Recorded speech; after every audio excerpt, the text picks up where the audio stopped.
Tom Hadley scratched another mark into the concrete wall, day 174. The brick chunk in his hand had worn smooth from all that counting, from all that remembering.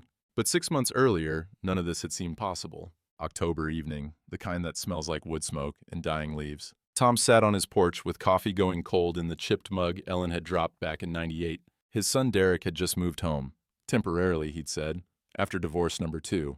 Brought his new girlfriend Sienna with him. "Just sign here, Dad," Derek said that night, pushing papers across the kitchen table. Routine stuff, financial planning. The pen felt heavy in Tom's hand. Derek's smile didn't quite reach his eyes. Tom signed. 3 weeks later, he woke up on the basement floor, cold concrete under his cheek, darkness, the smell of motor oil and concrete dust, and above him, the sound he'd know anywhere, the deadbolt on his own basement door sliding home from the outside. Tom's fists hit that door until they bled. Derek's voice came through the wood, calm as asking about the weather. "It's for your own good, Dad. You'll see." Footsteps walking away. The lock clicked again. Tom Hadley was 68 years old, a widower of 14 months, a veteran who'd survived Vietnam and 42 years of marriage, and Ellen's long fight with cancer. And his own son had just locked him in the basement like a dog. The first thing Tom did was test the door. Threw his shoulder into it 3 times before his collarbone started screaming. The deadbolt was industrial grade. He could tell by the sound it made when he hit it. Derek had planned this. Bought the hardware, installed it, waited. Tom's workshop, that's where they'd put him. 40 years of tools on the pegboard along the south wall, except now the pegboard showed just outlines where those tools used to hang. Drill gone, circular saw gone, router set gone. They'd already started selling his life piece by piece. He had a workbench, a toilet in the corner with no privacy wall, a sleeping bag wadded up near the furnace, and Ellen's photograph, still in its frame on the workbench, the only thing Derek had left him. The window well was too small. He knew that before he tried it, but a man tries anyway. Frozen shut, besides. November cold was already seeping through the concrete blocks. Tom counted those blocks. 216. Then he counted ceiling tiles. 48. A man can count anything when he's got time and nothing else to do. Day 2, Derek came down the stairs carrying a sandwich and a bottle of water. "You ready to talk sense?" Derek stood 3 steps from the bottom, like Tom was something that might bite. "Let me out of here." Tom's voice came out hoarse. He'd been screaming most of the night. "Sign over the house to me, for safekeeping. I'll give you the guest room upstairs. You can see Maya when she visits. Watch TV. Like a normal grandpa." Derek held out papers. Same smile from the kitchen table. Same empty eyes. Tom's hand actually moved toward them. Hope was involuntary like that. Humiliating, but real. Then he saw it. The smile. Same one Derek had worn when Tom co-signed that truck loan he never paid back. Same one at both weddings. Both times swearing this time was different. "No," Tom said. "This is my house. Ellen and I built it." Derek's face went flat. "Your call, old man. Winter's coming. Gets cold down here." He left the sandwich and water on the 3rd step. Walked back up. The door closed. The lock slid home with that metal-on-metal scrape Tom was learning to hate. Tom didn't touch the food for 6 hours. Then survival beat out dignity and he ate. Day 3, Derek brought what he called a better offer. "Look, Dad." He sat on the stairs this time, casual, like they were discussing the weather. "I've got documentation. Dr. Voss diagnosed you with advanced dementia. You attacked Sienna, don't remember, but you did. You're not safe upstairs anymore." "I never met any Dr. Voss." "See, that's the problem. You don't remember. That's what dementia does." Derek showed him paperwork, medical letterhead, Tom's signature on a power of attorney. Except Tom had never signed any such thing. The signature looked traced, shaky, wrong. "So here's the deal," Derek continued. "You can make this easy or hard. Sign the house over, I'll let you have some freedom. Fight me, and you stay down here till you see reason." Tom stared at his son, tried to find the boy he'd taught to ride a bike, the teenager he'd helped with homework, the young man he'd walked down the aisle twice, paid for both weddings, even though he couldn't afford the second one. That boy was gone. Had been for years, maybe. Tom just hadn't wanted to see it. "Get out," Tom said. Derek stood. "Your funeral." He reached up and unscrewed the basement's single light bulb. The space went black. "Think about it in the dark," Derek said. "I'll check back in a few days." The door closed. Tom stood in blackness so complete he couldn't see his own hands. He felt his way to the workbench, found Ellen's photograph by touch, held it against his chest even though he couldn't see her face. "I don't know what to do, Ellen," he whispered to the darkness. "But I won't sign. I won't give him our house." Above him, Tom heard the television come on. Voices, Sienna's laugh. The ordinary sounds of people living in his house while he stood in the dark below. Then Derek's voice louder, on the phone maybe. "Yeah, Dad's doing fine in the new facility. Down in Tampa area, memory issues got bad pretty fast, you know how it goes. Tom's hands clenched around Ellen's picture frame. I'm right here. He screamed it at the ceiling, pounded the floor above with his fists. I'm in the basement. I'm right here. The TV volume went up, drowned him out completely. And Tom understood. To the world outside this basement, he was already gone. Day 14, Tom started doing push-ups, 50 in the morning, right after he woke up, 100 sit-ups at what he guessed was noon, then walking the basement's 12-foot length until his legs burned. It was the only thing that made sense anymore. Keep the body strong, keep the mind sharp, military discipline. The kind of thing that got him through Vietnam and would get him through this. The light had come back on day 4. Derek's Mercy, he'd called it. Now Tom could see what he was doing when he used the loose brick to scratch marks into the concrete wall. Day 1, Day 2, Day 3, each one a small act of resistance. Evidence, if anyone ever found him. Day 18 was Thanksgiving. Tom could smell it through the floorboards. Turkey. Ellen's stuffing recipe, the one with sage and celery her mother had taught her. Pumpkin pie. His stomach cramped so hard he had to sit down. Derek hadn't brought food in 2 days, testing him, seeing how long a 68-year-old man could last on nothing but bathroom tap water. At what Tom guessed was dinner time, he heard Maya's voice. Dad, where's Grandpa? I wanted to see him. Tom's heart lurched, his granddaughter, right above him. He's in Tampa, honey, the facility. Memory got bad. Doctor said it was safer. Can I call him? Facility rules. No calls the first month. Adjustment period. Tom was already moving, pounding the ceiling with both fists, screaming Maya's name until his throat tore. The TV volume went up. Some football game. Commentators shouting about a touchdown. Tom's voice disappeared under it. He heard Maya say something else, too quiet to make out. Then the front door opened and closed. She was leaving. Going back to college? Probably. Believing every word. Derek came down an hour later with a cold pizza slice on a paper plate. Happy Thanksgiving, Dad. Tom stared at it, stared at his son, took the plate without a word. After Derek left, Tom ate the pizza, hated himself for it. But Ellen's voice was in his head. The things she'd said during the cancer, those last hard months. We don't quit, Tom. We do what we have to do to survive, and we don't quit. So he ate. And he did his push-ups. And he kept scratching days into the wall. By day 40, Derek's food delivery had become a game. Sometimes once a day. Sometimes Derek would forget for 48 hours. Tom learned to ration. Hide crackers in his sleeping bag. Make a peanut butter sandwich last 2 days. Rita Pemberton had been delivering mail to Tom's house for 18 years. She noticed things. That's what good mail carriers did. Day 42, she noticed Tom's pension check, the one that came like clockwork on the 15th, had a forwarding order on it to a P.O. box she didn't recognize. She made a note in her route log, mentioned it to her supervisor, who shrugged. Family business, Rita. But it stuck with her. Tom Hadley wasn't the type to change his mail without a word. Her husband, God rest him, had been in Tom's platoon in Vietnam. When the cancer came and the insurance company denied half the claims, Tom had shown up with the groceries every week for 2 months. Never asked for a dime back. Just showed up. Some debts you don't forget. Day 45, Tom heard the table saw. That motor sound. He knew it like he knew his own heartbeat. Craftsman, bought in 1987. Ellen had saved for 8 months to get it for their anniversary. Tom remembered unwrapping it. Newspaper comics for wrapping paper, because they couldn't afford the fancy stuff. He'd cried. Only time Ellen ever saw him cry before the cancer. Now he heard it running upstairs. Heard Derek's voice. Runs great, barely used, 800 firm. A stranger's voice. This is cherry condition, man. Deal. Tom pressed his hands flat against the cold concrete wall. That saw had built their kitchen table. Maya's treehouse. The bookshelf in what used to be Derek's bedroom. When the motor stopped, when he heard the buyer's truck pull away, something broke loose inside Tom's chest. Not rage. Worse than rage. Grief. Derek wasn't just stealing his things. He was erasing the record that Tom Hadley had ever been a craftsman, ever been a husband, ever been here at all. Christmas came. Maya's voice again, bright with suspicion this time. Dad, where's Grandpa's truck and all his tools from the garage? Downsizing for the move, sweetie. Sienna's voice, smooth as his glass. The facility has everything he needs. Can I see his room before he left? We already packed everything up. Tom heard footsteps. Maya moving through the house. Then her voice, sharp. These aren't in Florida, are they? A pause. Tom held his breath. What? Sienna, careful now. Grandma's pearls in your jewelry box. Why would Grandpa take Grandma's pearls to a facility? Your dad grabbed some of her things for comfort. A nursing home lets patients keep valuable jewelry. Silence, heavy and long. Then the door slammed. Maya leaving.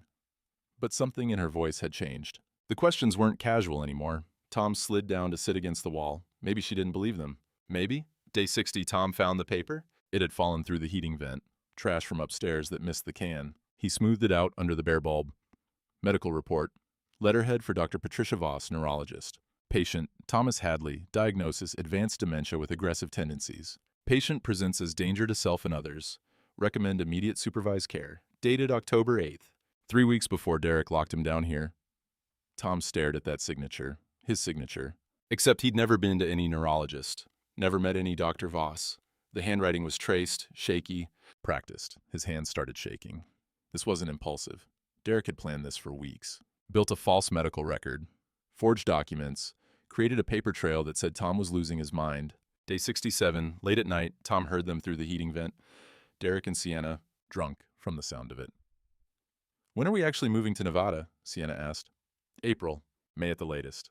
What about him? Meaning Tom. Derek's laugh was ugly. Either he signs by then or nature takes its course. Cold enough down there? Getting there. Tom sat in the darkness, understanding. They were going to leave him here. Locked in. No food, no water. He'd die in a week, maybe less. And they'd tell everyone he'd died peacefully, in Tampa. Beach sunsets and everything. Day 85, he heard Ellen's rocking chair being moved. The scrape of wood on the floor. That chair had sat on their porch for 38 years. Ellen had rocked Derek in it when he was a baby. Sat in it every evening with her book and her sweet tea. How much? A stranger's voice. $50, solid wood, good condition. Tom pressed his forehead against the cold concrete. And for the first time since they'd locked him down here, he cried. Not for himself, for Ellen, for the disrespect of her memory. Day 90. 3 months. Tom marked it on the wall in bigger letters. Sat back and looked at what he'd created. A calendar covering 8 square feet of concrete. Dates. Overheard conversations. Items stolen. A criminal record scratched into the walls. His beard had grown wild. He'd lost maybe 35 pounds. Hands shook sometimes from malnutrition. But his mind was sharp. Sharp enough to remember everything. Sharp enough to document it all. At the VFW hall in town, Frank Morrison was having a beer with Mickey, the bartender. Saw Tom Hadley's table saw on Craigslist, Frank said. Derek's thought selling it. Says his old man's in Florida. Mickey wiped down the bar. Yeah, memory issues supposedly. Funny thing, Tom's mind was sharp as mine last time I saw him. That was October. When's the last time anyone actually saw Tom? They both went quiet. Neither had an answer. Rita Pemberton sat at her kitchen table that night. Her folder was 2 inches thick now. Pension checks, 23 of them forwarded. Property transfer documents, tax bills in Derek's name, medical bills for conditions Tom had never had. She looked at her husband's photo on the mantel. Remembered Tom sitting with her for 3 straight nights in that hospital room. Never asked for anything. Just showed up. Tomorrow, she decided. Tomorrow she'd drive to the county legal aid office. In the basement, Tom scratched day 100 into the wall. Overhead, he heard Derek on the phone, angry. What do you mean the pension office needs verification? I've got power of attorney. An investigation? Into what? A pause. Then Derek to Sienna. Something's wrong. People are asking questions. Tom's heart kicked against his ribs. Someone was asking questions. Someone out there remembered he existed. He added one more line to his wall calendar. Day 100. Still here. Still documenting. Still waiting. Day 105. January cold had turned the basement into a freezer. Tom could see his breath in the mornings now. The sleeping bag's nylon didn't breathe. Held his sweat and made him shiver worse. He was doing his push-ups when he heard them upstairs. Voices he didn't recognize. This is beautiful craftsmanship. A woman. Handmade? Yeah, I guess. Sienna, bored. It's just an old quilt. Tom stopped mid-push-up. That quilt. Ellen's wedding quilt. Her aunts had spent 2 years on it, every Sunday after church, sitting in the living room with their needles and thread. Squares cut from wedding dresses, baby clothes, first home curtains. Generations of women's hands in that fabric. How much? The woman asked. 200. Sold? Tom heard the box tape screech. Another piece of Ellen, gone. Sold to a stranger who'd never know that quilt had been on their bed for 42 years, that Ellen had pulled it up to her chin during the last hard nights of cancer, that it smelled like her lavender soap even after she died. He put his forehead against the concrete and focused on breathing. Day 107, Maya called again. Tom could hear it through the floor. Derek had the phone on speaker, probably so Sienna could hear, coach him through the lies. Dad, I called every veterans facility in the Tampa Bay area. Maya's voice was different now, older. None of them have a Thomas Hadley registered. Honey, sometimes they use different names on admission. Privacy regulations, you know. What's the name of the facility? A pause. Tom held his breath. Sunset. And Sunset Palms. I'll get you the number. I want to talk to him. He's not doing great right now, Maya. The doctors think maybe next month. The line clicked. Maya had hung up on him. Tom heard it in the silence that followed. His granddaughter, done with the excuses. At the VFW hall, Mickey was closing up when 3 more guys came in. All of them had the same question. Anybody seen Tom Hadley lately? Not since October, Frank said. That's 6 months. Derek says he's in Florida, another vet added. But Tom loved this town. Hard to picture him leaving. And all his stuff showing up on Craigslist, Frank continued. Tools he'd had for 40 years. Doesn't sit right. Mickey made a decision. He had Rita Pemberton's number. She delivered mail to the VFW twice a week. He pulled out his phone. Rita, it's Mickey at the hall. Listen, folks are asking about Tom Hadley. Day 120. Tom hadn't eaten in 4 days. Derek's latest test, seeing how long the old man could last. Tom rationed the bathroom tap water, but his hands shook constantly now, lightheaded. The push-ups were down to 20. He couldn't manage more. On the 4th day, Derek brought down a sandwich. Watched Tom grab for it like an animal. You ready to sign yet? Tom bit into the sandwich. Hated himself for the desperation. But he chewed and swallowed and didn't answer. Derek shrugged and left. Day 125, Tom heard something that made his blood stop. Late night, Sienna, on the phone with someone. Yeah, another bill from that neurologist. I know, just pay it. Derek says it keeps the story straight. Tom understood then. Someone was being paid. Some doctor somewhere maintaining the lie that Tom Hadley had dementia. That he'd been diagnosed. That the paperwork was real. This went deeper than Derek and Sienna. Other people were in on it. Day 130, Derek and Sienna arguing about Maya. She's asking too many questions, Derek said. Why, she's 19. What's she gonna do? Her mom hates me. Might encourage her to dig. We move in 2 months. Doesn't matter. Tom added it to his wall. 2 months. April. They'd be gone and he'd be locked down here with no food, no water, dead in a week. 200 miles away, Maya sat in her college library with a laptop and a spreadsheet. Every veterans facility in Florida called. Every nursing home in the Tampa Bay area called. Every hospital with memory care units called. 0 Thomas Hadleys. Nowhere? She pulled up the county recorder's website. Property records were public. She typed in her grandfather's address. Owner, Derek Hadley. Transfer date, January 15th. Her grandfather's house. Transferred to her father while Grandpa was supposedly in Florida. Maya opened her banking app. Her savings account had $800. Student loan money she'd been careful with. She found a private investigator's website. Clicked Contact. Subject, Thomas Hadley. Last known location, Millerville, PA. Verify current whereabouts. She hit send. Then she opened a new document and started typing everything she knew. Every lie, every inconsistency, every question that didn't have an answer. If something happened to her, she wanted a record. Day 145. Rita was delivering a package to Tom's back door when she heard it. A sound from the basement window well. Rhythmic, regular, thump, thump, thump. She stood there, mailbag on her shoulder, listening. Not pipes. Pipes didn't have that pattern. This was human. Someone doing push-ups. Someone was doing push-ups in that basement. Rita's hand shook as she set the package down. She walked back to her truck on legs that felt like water, sat in the driver's seat, and pulled out her phone. The folder at her house was 2 inches thick. But now she had something else. Proof. Not just paper. Proof that someone was in that basement. She called Sarah Chen, the legal aid attorney she'd met with 3 times now. I heard him, Rita said. He's in there, in the basement. I heard him. Day 150, 5 months. Tom marked it on the wall. His beard reached his chest now. Weight loss meant his pants didn't stay up. He'd punched new holes in his belt with a nail he'd found. But he was still here. Still marking days, still documenting. Day 150, 5 months imprisoned. Derek planning Nevada move April. Overheard Sienna paying doctor to maintain false records. Rita Pemberton heard me through window well, I think. Hope. Day 152. Tom was rationing a sleeve of crackers when he heard Derek's phone ring upstairs. Hello. Yes, this is Derek Hadley. What do you mean verification? I have power of attorney. I've been cashing those checks legally. A long pause. Tom moved closer to the heating vent. An investigation? Into what? Derek's voice had gone tight, scared. After he hung up, Tom heard him talking fast to Sienna. Pension office is asking questions. They want to verify he's alive. Want to verify I have legitimate authority. What do we do? We move faster, March instead of April. Next month? What about him? We'll figure it out. But we can't wait till May now. Something's wrong. People are asking about him. Tom sat back against the concrete wall. His heart was hammering. Someone was asking questions. Official questions. The pension office. Maybe Rita had said something. Maybe Maya. Maybe the VFW guys who'd noticed he was gone. Hope felt like a physical thing in his chest. Dangerous, because hope could be crushed, and Derek was accelerating the timeline. 1 month, maybe less. Then they'd abandon him down here and disappear. He picked up his brick and added to the wall. Day 152, Derek panicking, pension office investigating.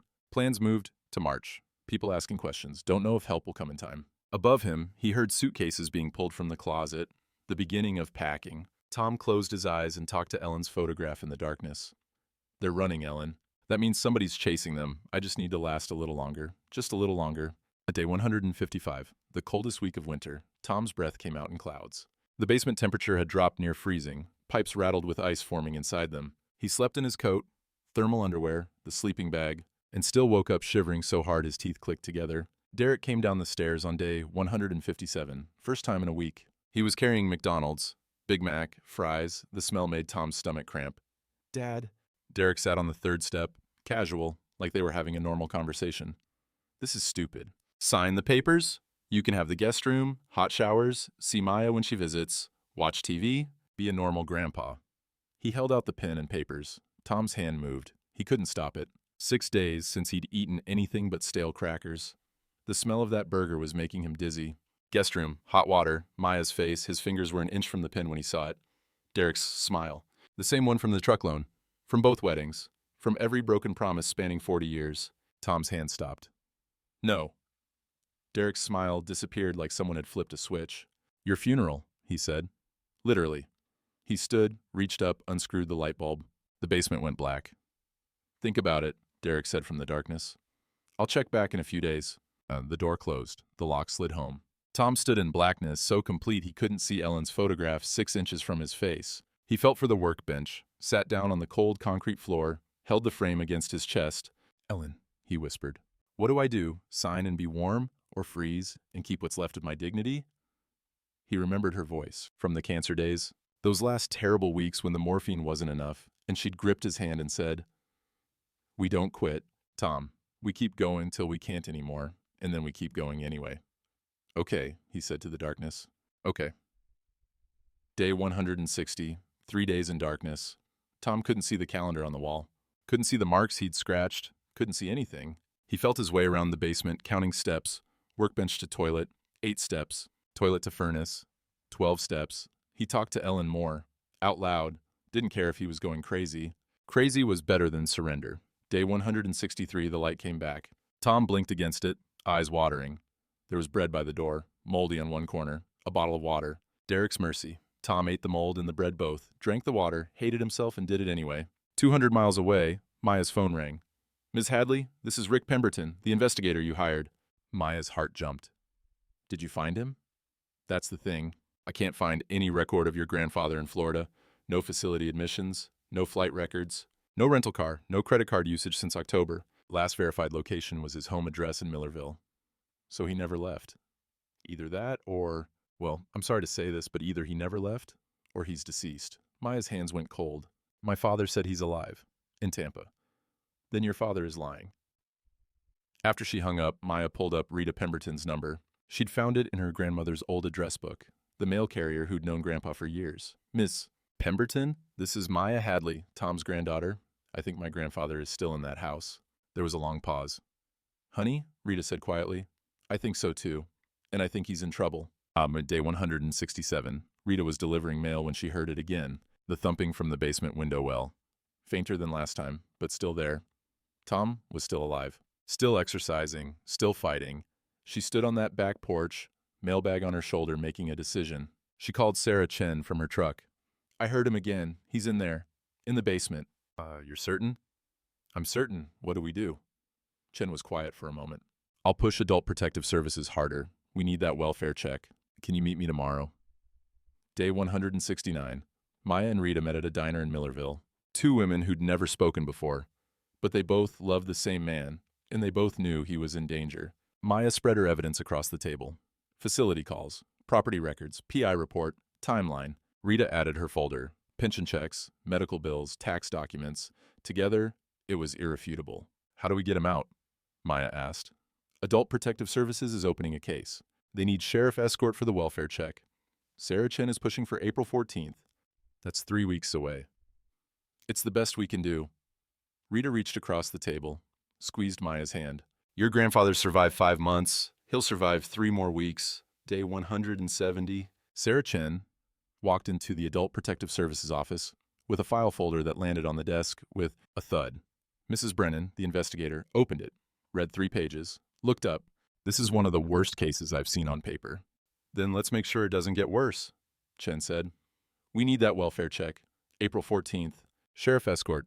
I'm filing formal complaint today. Mrs. Brennan picked up her phone. I'll coordinate with the sheriff's office. In the basement, Tom heard Derek packing. Day 172, suitcases, boxes, the scrape of furniture being moved. Derek on the phone. Yeah, we're moving up the timeline. March 15th, everything's set. Tom pressed his ear to the heating vent. What about the house? Leave the keys on the counter. We're done here. Done. They were leaving, and they weren't planning to unlock the basement door first. Tom's hands shook as he picked up his brick, scratched into the wall. Day 172, Derek leaving March 15th. Planning to abandon me locked here. Will die of dehydration in 7 to 10 days. This is murder. Day 173, April 13th. Tom woke to silence. Wrong kind of silence. No footsteps overhead, no TV, no voices. He found a note slid under the door. We're leaving tomorrow. You had your chance. Tom read it 3 times. Looked at his calendar on the wall. 173 days, nearly 6 months. He was so weak now he couldn't do push-ups anymore. Could barely walk the basement length. Hands shook all the time. Lost maybe 40 pounds. He picked up his brick one last time. Scratched his final message. April 13th, 2024, day 173. If found, Derek Hadley imprisoned his father here for 6 months. Stole property, forged medical records, planned to abandon me to die. This is my testimony. Thomas Hadley. He set down the brick, lay down on his sleeping bag, picked up Ellen's photograph. I tried, Ellen, he whispered. I really tried. But I think this is it. I'm coming to see you soon. His eyes closed. Body giving out, dehydration, malnutrition, hypothermia, cold settling into his bones. Above him, Derek's truck started. Pulled out of the driveway. The house fell silent. Tom's breathing slowed. Outside, 6 hours away, Rita Pemberton sat in her mail truck at 4 a.m. Couldn't sleep. Tomorrow was the day. April 14th, the rescue. She looked at her husband's photo on the dashboard. I'm coming for him, Danny, like he came for us. She started the engine. Rita's kitchen, 6 in the morning, coffee brewing. Her folder on the table, 2 inches thick with evidence. Her phone buzzed. Maya, 30 minutes out. See you there. Another text. Sarah Chen, APS and sheriff confirmed 10 a.m. Don't be late. Rita's hands shook as she poured coffee. 6 months she'd been watching this. 6 months of knowing something was wrong and building the case brick by brick. Today, it ended. She looked at her husband's photo on the mantel. Danny had been in Tom's platoon. Tom had sat with her for 3 straight nights when the cancer took Danny. Never asked for anything. Just showed up. Some debts you pay forward. 7:30. Maya's car pulled up. The girl who got out wasn't 19 anymore. Something in her had aged these past months. She carried a folder as thick as Rita's. Miss Pemberton? Call me Rita, honey. They sat at Rita's kitchen table, spread out the evidence.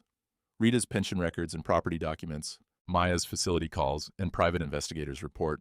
Together they covered every angle. How bad do you think it is? Maya asked quietly. Rita thought about the thumping through the window well, how it had gotten fainter each time. Bad. But we're getting him out today. 9 o'clock. County Sheriff's Office. Sheriff Ed Dawkins read the warrant one more time. Welfare check. Adult Protective Services. Escort. He'd gone to school with Derek's cousin. Hard to believe Derek would do something like this. But the evidence in front of him didn't lie. Sarah Chen walked in with Mrs. Brennan from APS. The investigator looked at the file photos. Tom's basement, the documentation Rita had compiled, the medical records that didn't add up. This is bad, Mrs. Brennan said. If he's actually in there, then we get him out, the sheriff said, and Derek Hadley goes to jail. 9:30. Post office parking lot. 5 vehicles forming up, sheriff's patrol car, APS van, Rita's mail truck, Maya's sedan, Sarah Chen's car. Rita briefed everyone. Basement door is on the left side of the house. That's where he is. Maya's voice was tight. What if my dad already left? What if he took Grandpa? Then we call it kidnapping, the sheriff said. But I don't think he's gone. Derek's truck was there when I drove by yesterday. 9:55. The convoy turned onto Maple Street. Derek's truck was still in the driveway. Rita's heart hammered. He's still here.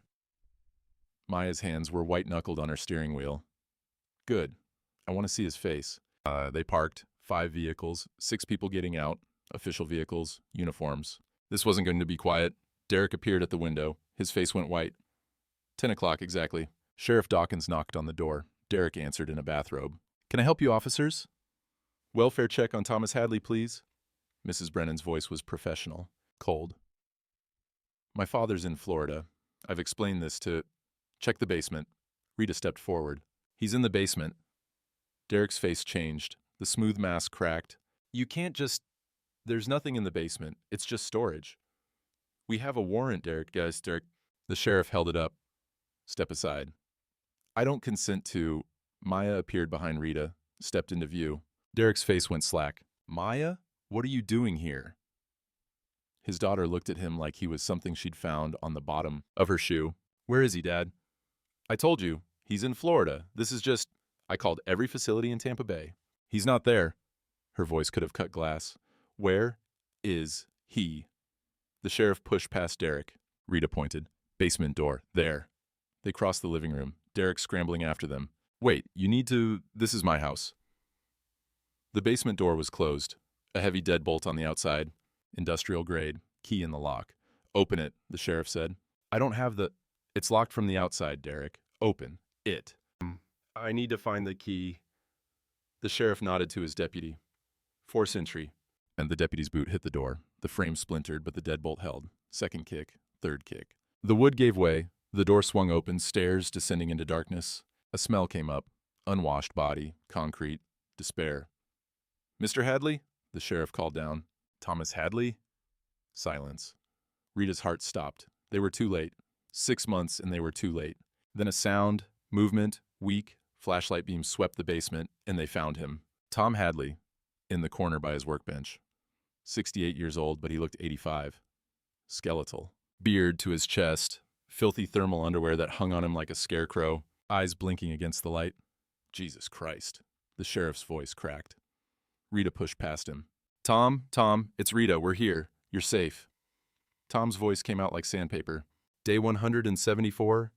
It's April 14th, honey. We came to get you. Tom's eyes focused slowly, found Rita, then moved to the walls. Check the walls, he said. Evidence. All of it. Check the walls. The sheriff's flashlight swept the concrete. Every surface covered in scratched writing, calendar marks, dates, overheard conversations, stolen items, names, times, a complete criminal record documented in brick and concrete. Mrs. Brennan was already taking photos, tears streaming down her face. The sheriff turned. Derek was at the top of the stairs. His daughter stood beside the sheriff now. Derek Hadley. The sheriff's voice was shaking. You are under arrest for elder abuse, false imprisonment. He's senile. He doesn't know. Maya's voice cut through. I have 6 months of investigation that says otherwise. She held up her folder, thick as a phone book. Derek saw it, saw the property records, the facility calls. The private investigator's report, his own daughter had built the case against him. His face went gray. Cuff him, the sheriff said. At the back door, Sienna was trying to slip out. The second deputy caught her. She started screaming. She didn't know. She didn't do anything. This was all Derek. EMTs came down the stairs, started working on Tom, vitals, IV, blankets, severe dehydration, malnutrition, hypothermia, multiple infections. The lead paramedic looked up at the sheriff. How long was he down here? 174 days, Tom said, his voice getting stronger. Check the wall. I documented everything. They loaded him onto the stretcher. Rita held one hand. Maya appeared on the other side, gripped the other. Grandpa? Maya was crying. I'm so sorry. I should have known. You figured it out, Tom said. That's what matters. You didn't believe them. Not for a second. Not after I found Grandma's necklace. They carried him up the stairs. Through his living room, his house that smelled like Sienna's perfume and strangers.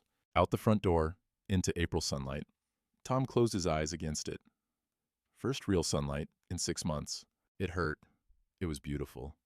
In the ambulance, Maya held his hand. Tom looked at her. You investigated.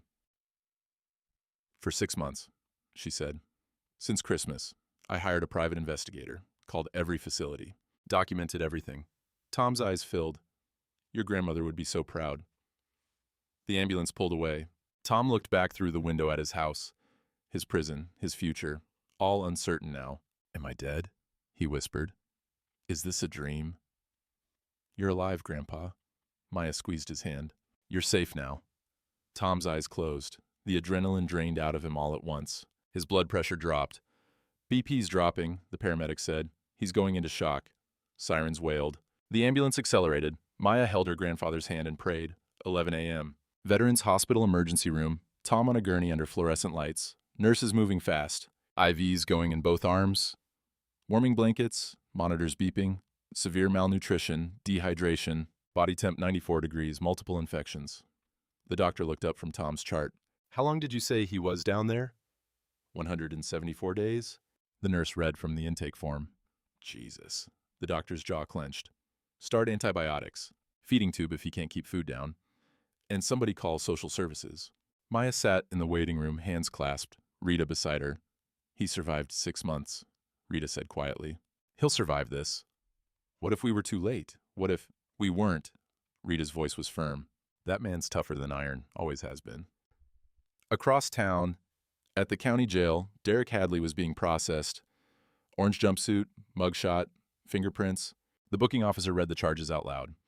Elder abuse, first degree, false imprisonment, fraud, theft, forgery, attempted murder. Derek's lawyer, some kid fresh out of law school, tried to interrupt. My client denies. Save it for the judge, the booking officer said. Bail hearings Monday. Sienna was in the next cell, screaming that she didn't do anything. This was all Derek. She was scared of him. Nobody was listening. 1 p.m. Local news vans pulled up to Tom's house. Channel 7, Channel 11, regional affiliates. The story was spreading like fire. Millerville man held prisoner in own basement for 6 months. They showed the house, the broken basement door, Derek's mugshot, an old photo of Tom from the VFW newsletter, smiling, healthy, holding a hammer at some charity build. The reporter stood on Tom's front porch. Neighbors say they had no idea Thomas Hadley was being held captive just feet below where they walked. Tonight, a community is asking, how did this happen? By evening, the story had gone regional, then national. Tom's face on screens across Pennsylvania, then Ohio, then everywhere. April 15th, 8 a.m. Tom woke in a hospital bed, sunlight through the window, real sunlight, not the bare bulb in the basement, not darkness, actual morning sun. He moved his hand, it responded. Felt the IV line, the clean sheets, heard the monitor beeping steady. Maya was asleep in the chair beside his bed. Tom's throat tightened. He thought he'd never see her again. Thought he'd die in that basement, and Derek would tell her he'd passed peacefully in Florida. But here she was, real, breathing, his granddaughter. He tried to speak. His throat was raw from screaming, from 6 months of cold air. Maya's eyes opened. Grandpa? Is this real? His voice barely worked. She took his hand, squeezed it. It's real. You're safe. You're at the Veterans Hospital. Tom's eyes filled. He couldn't stop it. 6 months of not crying, of refusing to let Derek see him break, and now the tears came like a flood. Maya held his hand and cried with him. 10 a.m., Sheriff Dawkins came in with a notebook and a tape recorder. 4 hours of testimony. Tom's voice hoarse, but his memory sharp as broken glass. Start from October 24th, the sheriff said. Tom told it all, the paperwork signing, waking up in the basement, Derek's negotiations, the fake diagnosis, tool sales, Ellen's things thrown away, the Nevada plan, every overheard conversation, every stolen item, every day marked on the wall. Your wall writings, the sheriff said. That's the strongest evidence I've ever seen. You documented everything. Had nothing but time, Tom said. And I knew if I died down there, somebody needed to know the truth. The sheriff closed his notebook, looked at Tom for a long moment. Mr. Hadley, I'm sorry. We should have asked harder questions when you disappeared. We should have... You're asking now, Tom said. That's what matters. 2 p.m. Tom's first shower in 6 months. A nurse helped him to the bathroom. He could barely walk. Legs like water. The water hit his skin and he gasped. Too hot. Everything felt too hot after 6 months of freezing basement.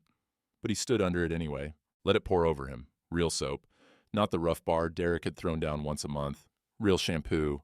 His beard was too wild to save. The nurse had already said they'd shave it tomorrow. There was a mirror over the sink.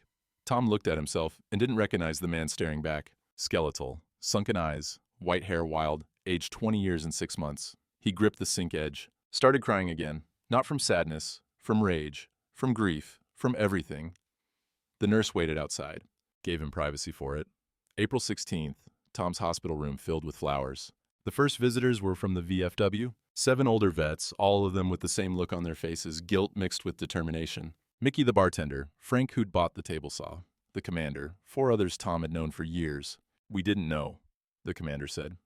"Brother, we didn't know you needed us." "You came when it mattered," Tom said. "That's what counts." They'd brought a check, VFW Support Fund, $4,000, collection from 3 different chapters. Tom tried to refuse it. They wouldn't let him. April 17th, the pastor from Tom's church.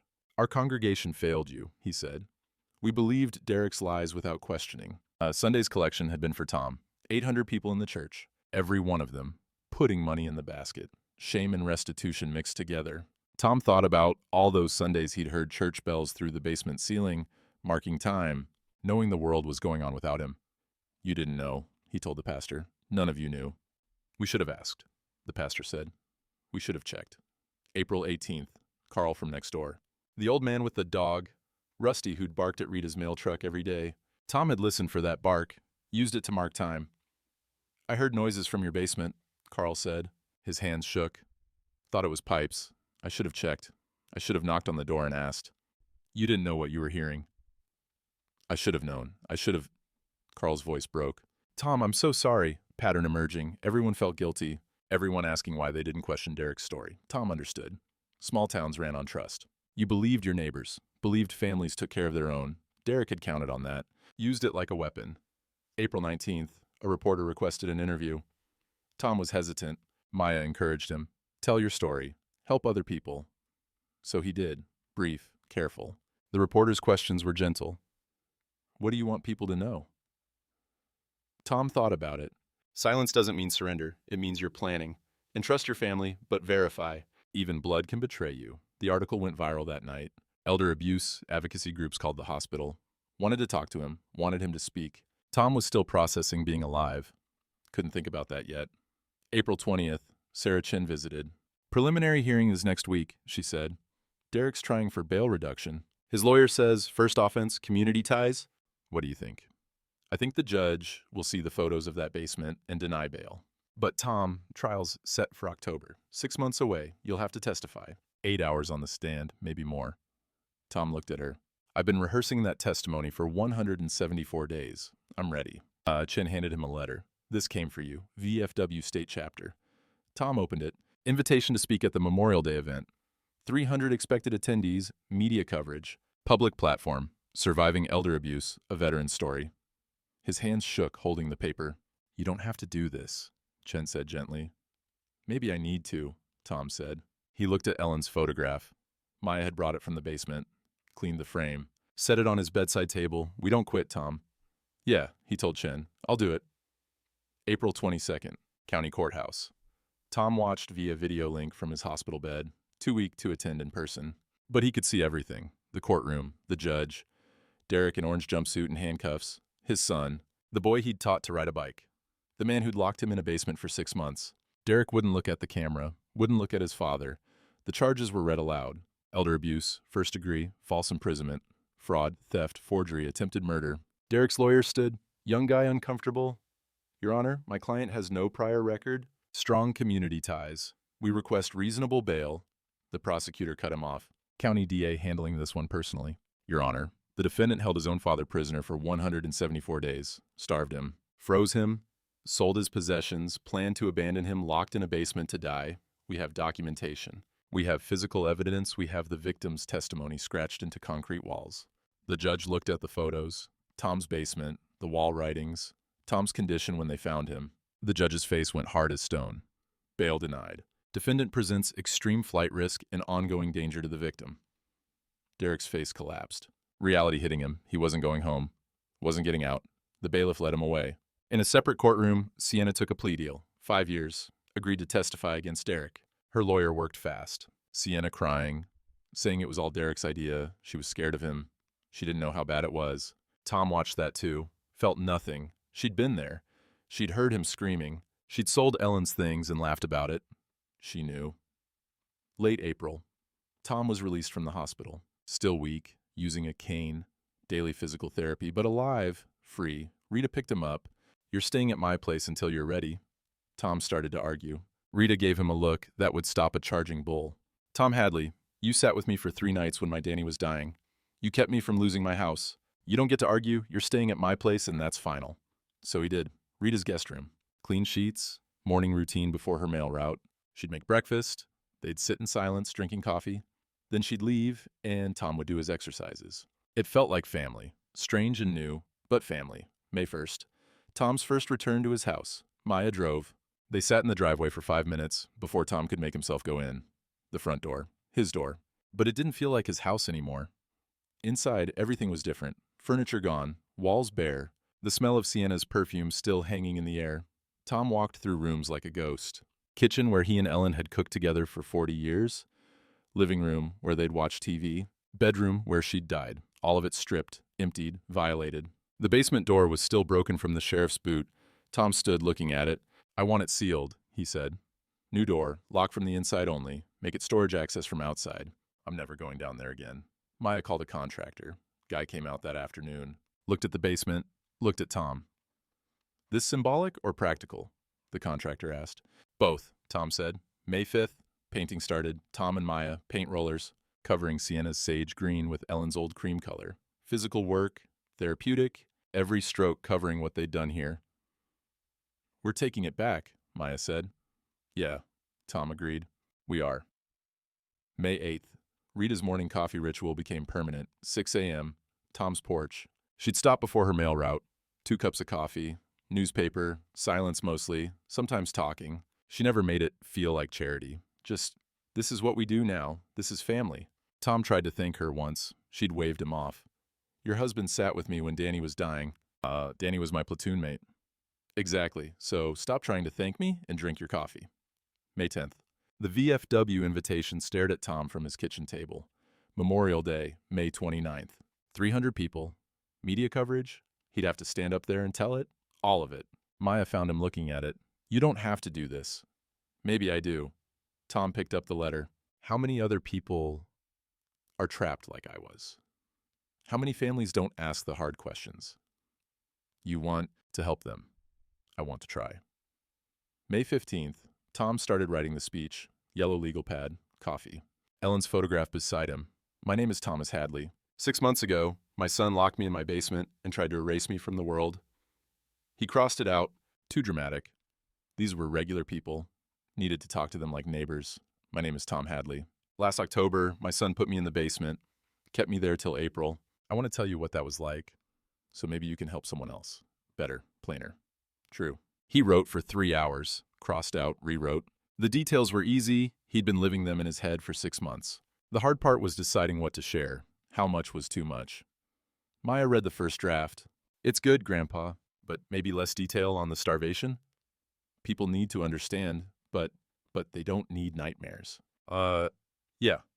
Tom rewrote it. Less horror, more warning signs, more about community responsibility. I was in my own house.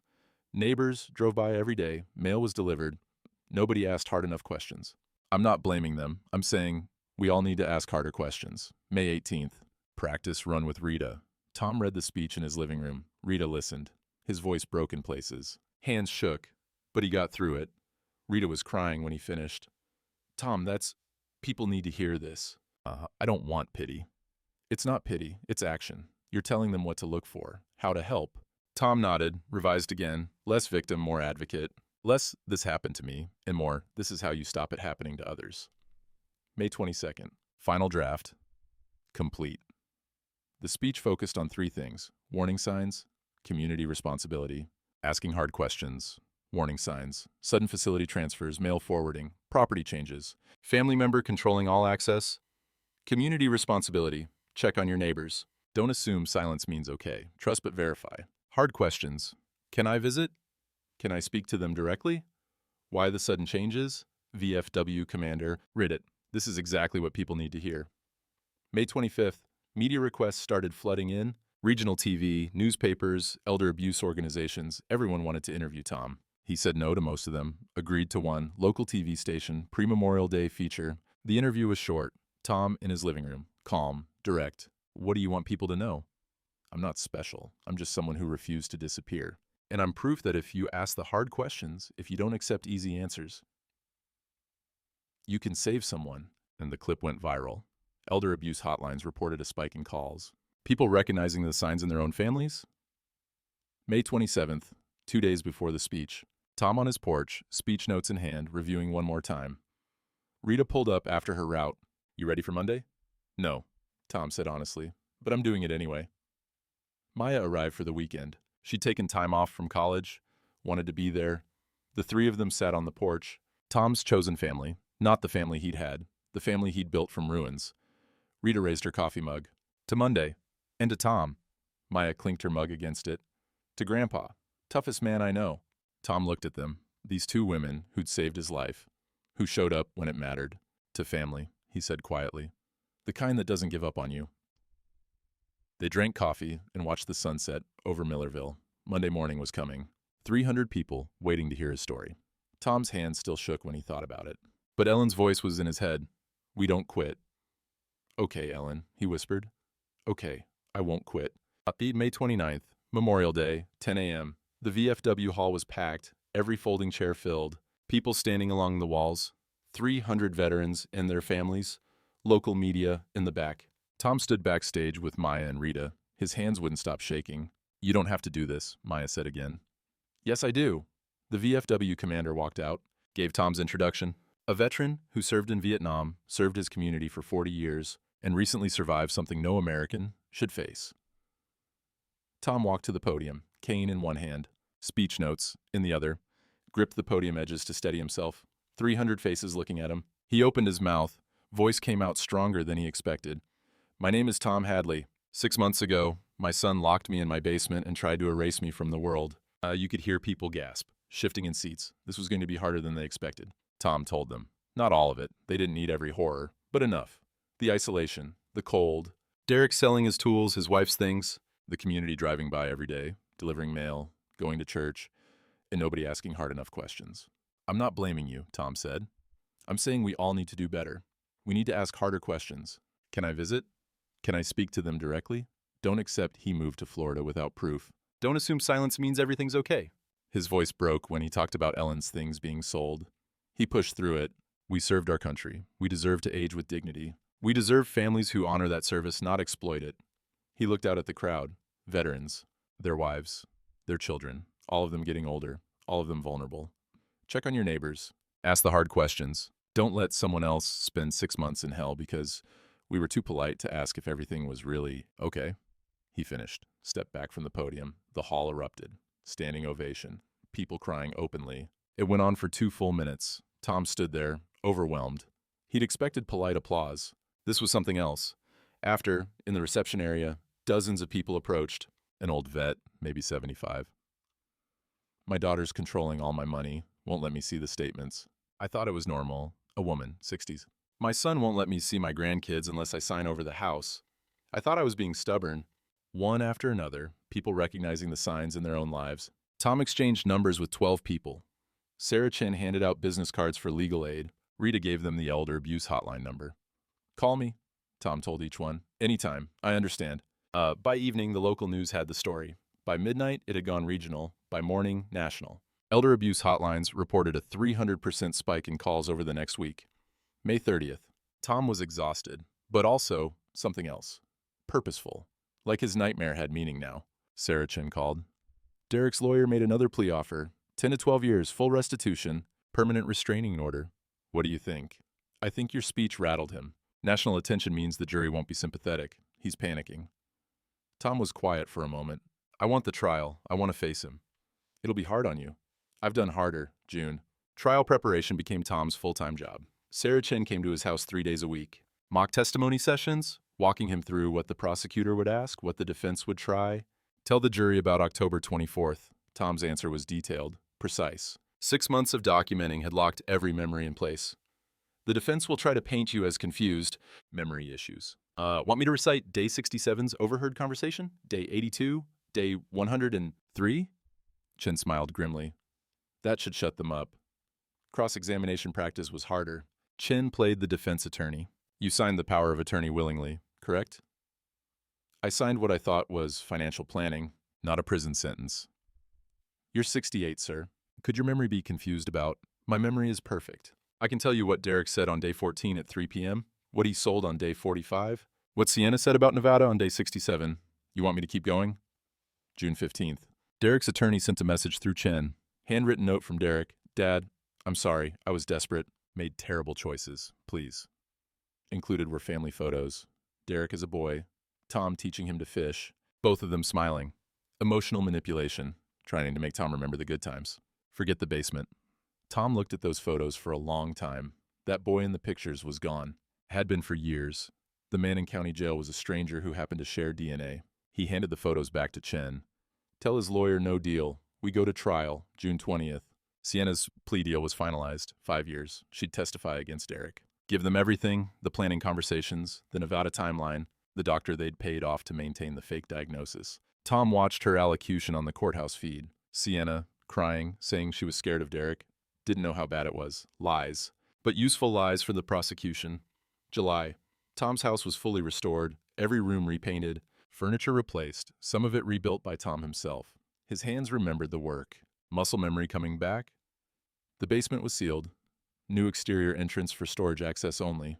The interior door removed completely. Wall built over where it used to be. Tom stood looking at that wall. Smooth drywall where the door to hell used to be. Gone, Maya said beside him. Yeah. Tom touched the wall. Solid. Permanent. Never going back down there. August. Tom spoke at 3 more VFW chapters. His message was consistent. Warning signs. Community responsibility. Legal resources. The speech got tighter each time. More focused. Less about his suffering. More about preventing others. He was becoming known as the basement veteran. The title made him wince at first. Then he embraced it. If that's what it took to help people, fine. Rita's morning coffee ritual was sacred now. 6 days a week, 6 a.m., Tom's porch. On the 7th day, Tom went to Rita's and made her breakfast. They didn't talk much. Didn't need to. This was family. September. Maya went back to college for her final year, nursing degree, specializing in elder care. She'd changed her major after the rescue. Wanted to work with older people. Protect them. Because of you, she told Tom. Because of what happened. Your grandmother would be proud, Tom said. Maya visited every other weekend, called daily. The bond between them was steel now, forged in the basement, unbreakable. Tom became a state advocate, testified at the Capitol for new elder protection legislation.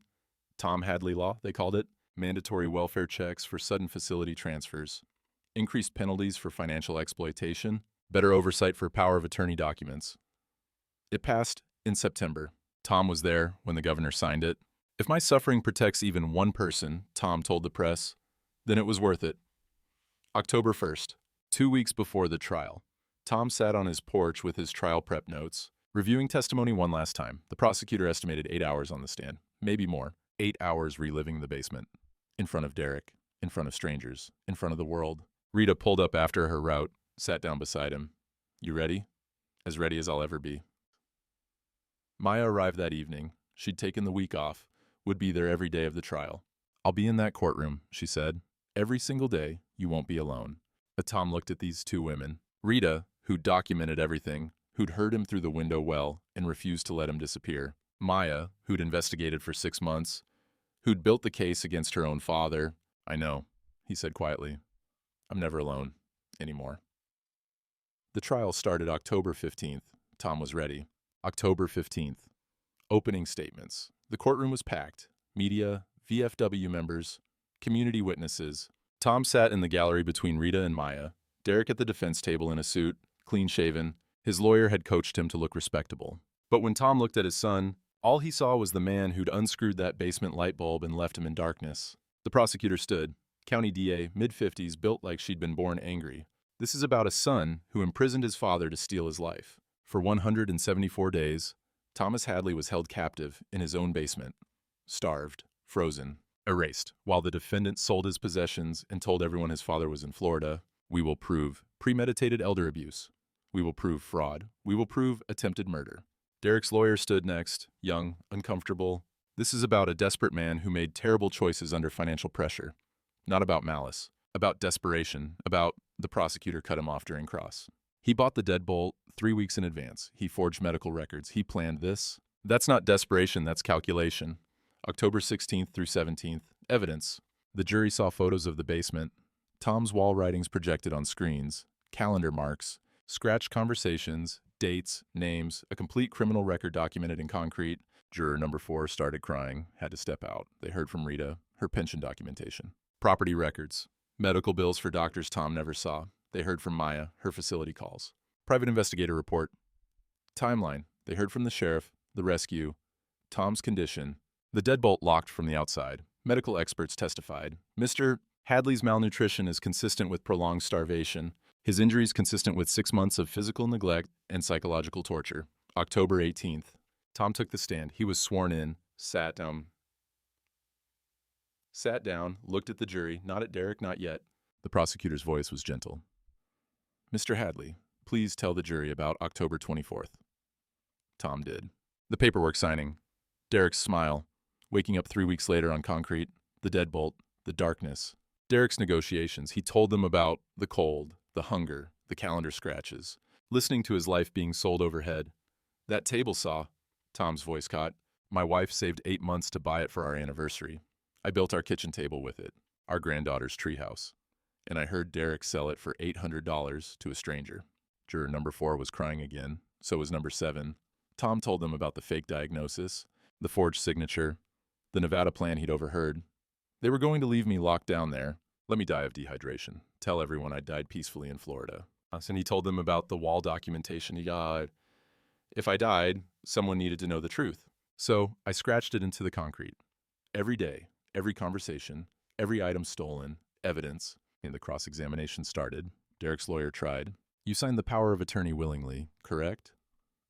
I signed what I thought was financial planning. You're 68, sir. Is it possible your memory of events is, you want me to recite day 67? Derek and Sienna talking about Nevada. Either he signs by then or nature takes its course. Sienna asked if it was cold enough down there. Derek laughed. That was 11 p.m., January 6th. Want me to keep going? The lawyer backed off. Tom's memory was too sharp, too detailed. Redirect. The prosecutor stood. Mr. Hadley, why didn't you sign the house over? Get out of that basement. Tom looked at the jury. My wife and I built that house. 42 years of our life together. Every board chosen carefully. Every nail driven by hand. I wouldn't give it to someone who valued it so little he'd imprison his own father to steal it. I'd rather die with dignity than live without it. The jury was silent. Several people crying now. October 19th, victim impact statement. The judge allowed Tom to address Derek directly. Tom stood, turned, looked at his son for the first time since the trial started. Derek's face was down, wouldn't meet his eyes. You are my son, Tom said. His voice was steady, clear. I changed your diapers, taught you to ride a bike, paid for your weddings, both of them. When you needed help, I gave it. When you asked me to trust you, I did. You turned my trust into a cage. Derek's shoulders were shaking. You sold your mother's memory for beer money. You let me freeze and starve because I wouldn't sign a paper. But you didn't break me. You taught me something important. Tom's voice got quieter. Family is who shows up when you need them. Rita showed up. Maya showed up. Strangers from the VFW showed up. You're my blood, but you're not my family anymore. The courtroom was silent except for crying. Tom turned back to the judge. That's all I have to say. He sat down. Maya gripped his hand. Derek was crying now, face in his hands, too late for that. October 25th, verdict. The jury deliberated 4 hours, came back at 6 p.m. On the count of elder abuse, first degree, guilty. False imprisonment, guilty. Fraud, guilty. Theft, guilty. Forgery, guilty. Attempted murder, guilty. Guilty on every count. Derek's face collapsed. His lawyer put a hand on his shoulder. But there was nothing to say. October 27th, sentencing. The judge had read everything, looked at every photo, studied Tom's wall writings. Mr. Hadley, the judge said, looking at Derek. In 30 years on this bench, I have never seen cruelty quite like this. You targeted the man who gave you life. You exploited his grief and loneliness. You imprisoned him in the home he built with his own hands. You attempted to erase him from existence. For money. The judge's voice was hard as iron. This court finds your actions reprehensible beyond description. 18 years in state prison. No parole eligibility for 12 years. Full restitution of $127,000. Permanent restraining order. No contact with Thomas Hadley for the rest of your natural life. The gavel came down. Derek was led away in handcuffs. Didn't look back. Tom watched him go. Felt nothing. Not satisfaction, not closure, just tired finality. On the courthouse steps, reporters surrounded Tom. How do you feel about the verdict? Justice was served. Now I get to live the life he tried to steal. Do you forgive him? Tom looked at the camera. No, but I'm done letting him take up space in my life. Ayla. Rita and Maya flanked him. They walked to Rita's truck together. Tom looked back at the courthouse once, then climbed in. Done. Finally done. November through March, new routine established. Tom back in his house. The basement permanently sealed. Morning coffee with Rita, Maya visiting weekends. VFW speaking engagements monthly. Tom's advocacy work expanding, working with state legislators on elder protection laws. The Tom Hadley Law had passed. Now he was helping other states draft similar legislation. December, first Christmas free. Tom, Rita, and Maya decorating a tree in Tom's living room. Not the family he'd had, the family he'd built. Maya hung an ornament, one of Ellen's old ones, a glass angel from their first Christmas together. "Grandma would love this," she said. "She'd love you girls," Tom replied. Rita raised her coffee mug. "Tom, stop calling me a girl. I'm 62. Laughter, real laughter, precious and rare, January." Maya graduated nursing school, elder care specialty, moving back to Millerville to work at the Veterans Hospital. "Where I'm needed," she said. Tom sat in the audience at her graduation, Rita beside him, pride swelling in his chest, his granddaughter, who'd spent 6 months building the case that saved his life. Who chose a career helping people like him? February, Tom testified at the state capitol again. New legislation, increased oversight, better protections. The Tom Hadley Law was being adopted by 3 more states. "How many people are you helping?" a reporter asked. "I don't know," Tom said honestly. "But if my nightmare saves even one person, that's enough." April 14th, 2025, 1-year anniversary. Tom woke in his own bed, sunlight through the window, real sunlight, free sunlight. He made coffee, walked out to his porch, same spot where this all started. October evening, Derek pushing papers across the table. "Just sign here, Dad." But everything was different now. Rita's mail truck in the driveway. She'd stayed over, family dinner the night before, Maya's car beside it. She'd driven up from Millerville after her shift, the tool belt on Tom's hip. He was building Maya a bookshelf today, first major project since the imprisonment. His hands remembered the work. Ellen's rocking chair beside his. Tom sat in it for the first time since she died, let himself rock slowly, let himself remember her without the pain of Derek's betrayal coloring everything. The screen door opened. Maya came out with 2 more cups of coffee. "Morning, Grandpa." "Morning, sweetheart." Rita followed her out. The 3 of them sat on the porch, Tom's chosen family. Watching spring green up the yard, Tom looked at the basement's sealed exterior door, his terms now. Locked from outside, storage only, never going back down there. He looked at his house, fully his again, every room repainted, every violation covered over. He looked at these 2 women, who'd saved his life, who showed up. 1 year ago, Tom said quietly, I was dying in that basement. Today, he gestured at the morning, the coffee, the family. Today, I'm living. Rita squeezed his shoulder. "Damn right you are." Maya smiled. "What do you want to do today?" "Build your bookshelf, have dinner together, maybe call a couple of the folks who contacted me after the speech, see how they're doing." Ordinary things, beautiful things. Tom stood, stretched, old man stiffness, earned through survival, not stolen through imprisonment. He picked up his tool belt, headed inside where his workshop waited, where creation happened instead of captivity. The screen door creaked behind him, that signature sound, but this time closing on a house full of life, full of family, full of future. Tom looked back once. Rita and Maya were laughing about something. The morning sun painting everything gold. "I'm home," Tom said quietly, to Ellen, to himself, to anyone listening. Not the home he'd had, the home he'd built from ruins. Late spring evening, 2025. 13 months after the rescue, Tom sat on his porch alone, yellow legal pad beside him, notes for his next speech at the VFW regional conference. Not a victim anymore, an advocate. Someone who turned suffering into protection for others. The house was his again. Every room repainted, basement sealed forever, Ellen's photograph in its proper place on the mantel. He still talked to her. Not from desperation now, companionship. His tool collection was rebuilt. Not the same tools Derek had sold, but the same purpose. Creating things, building things. The neighbor's porch repair last week. Church carpentry this coming Saturday. Maya's furniture for her new apartment. Hands that had been prisoner hands were creating again. Rita's truck was in the driveway. She was inside making dinner. 6 nights a week, she'd come over, or he'd go to hers. Family routine. On Sundays, Maya drove up from Millerville, where she worked in elder care at the Veterans Hospital. The 3 of them had dinner together. Every single Sunday, no exceptions. The Tom Hadley law had spread to 7 states now. Mandatory welfare checks, better oversight, increased penalties. His testimony at state capitals was helping write legislation that would protect people he'd never meet. Tom picked up his legal pad, read what he'd written for the speech. Derek took 174 days. Could have taken everything. But he only got days. I still have my name, my mind, my purpose. I still have the family I chose. I still have tomorrow. Tomorrow. That was the thing, wasn't it? After the basement, Tom had thought his tomorrows were gone, that he'd die in darkness and be forgotten. But here he was, watching the sunset, smelling Rita's cooking through the screen door, knowing Maya would call at 8 like she always did. Tomorrow existed again. That was enough. Ellen used to say, "We don't quit, Tom." She was right. He hadn't quit, hadn't surrendered, kept his dignity when Derek tried to steal everything else. Some men are tested by war, some by disease. Tom had been tested by his own son's greed, but he'd survived. More than survived, he'd transformed it, turned his nightmare into a shield for others. Tom stood, stretched. His body was older now, scarred by the basement, but healing, getting stronger every day. The screen door opened. Rita called out, "Dinner's ready. You coming?" Tom looked at his porch one more time. The rocking chairs, both of them occupied now. Rita using Ellen's when she visited. The tool belt waiting for tomorrow's project. The sealed basement door visible around the corner, locked on his terms. He walked inside to warmth, to the smell of home cooking, to Rita setting the table for 2. "Tom Hadley," she said, hands on her hips. "I asked you to peel potatoes an hour ago. Got distracted writing. You and your speeches." But she was smiling. They sat down to eat.